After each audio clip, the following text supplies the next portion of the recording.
Here's the last video of chapter 2. So the last video is on representing data. So looking at graphs, looking at inverse versus or compared to direct relationship. So inverse compared to direct relationship.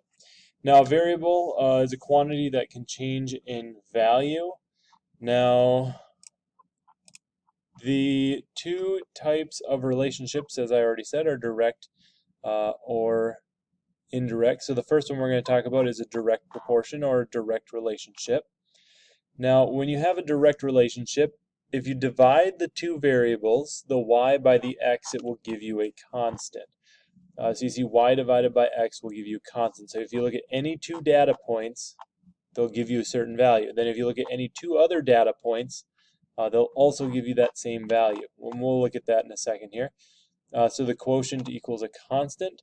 Now, a direct relationship, what this looks like is as one variable increases, so does the other. So as y goes up, x also goes up. Or if x goes down, y goes down. They go hand in hand. That's a direct relationship. Now, a direct relationship looks like this. Again, as one goes up, so does the other. As one goes down, so does the other. Now, an inverse relationship or an inverse proportion, otherwise called an indirect relationship, the product of the two variables has a constant. So y times x, not y divided by x now, will give you a constant. So the product equals a constant, and as one variable increases, so does the other, the other decreases. So as one goes up, the other goes down. Or if y goes down, x would go up.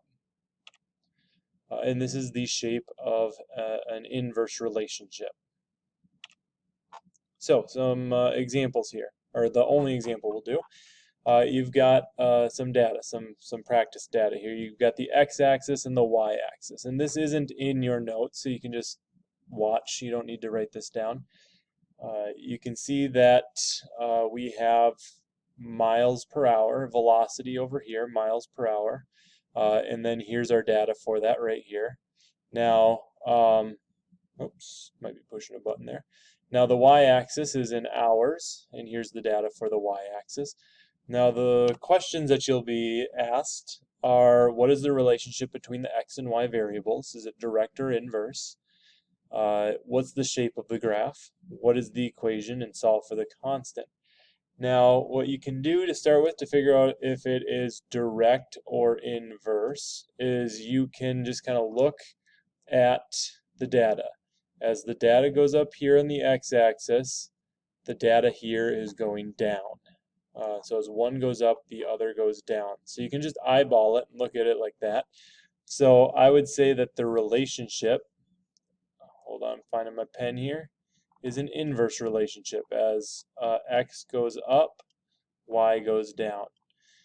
Now, the shape of the graph, is it straight or a hyperbola? So the graph, we'll just draw a little graph. We know that inverse graphs look like this, so we'll just draw a general shape like that.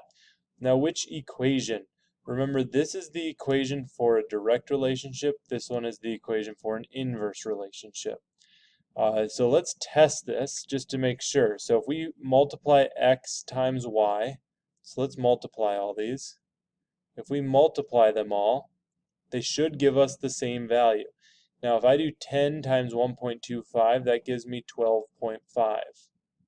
If I multiply 20 times 0.625, that also gives me 12.5. So I actually get 12.5 for all of these. So that's good because multiplying them should give me a constant value. So what's my equation? My equation is k equals x times y. Not sure why I'm getting these funny red lines like that. We'll just go with it though. So solve for the constant. So what is the constant? Well, we know that the constant is 12.5. We already did that when we were testing this up here. But what are the units? So now when I multiplied them, remember whenever you do math to the numbers, like this, you're also doing math to the units. This is in miles per hour. This is in hours. So if I take miles per hour and multiply it by hours, you can probably tell that the hours are going to cancel, so I'm left with miles. So basically what this data, if you haven't figured it out yet, As we go faster, here, what happens to the time it takes to travel 12.5 miles? And obviously the time goes down. So there's an indirect relationship between velocity and time. So you'll be doing practice data sets like this in class.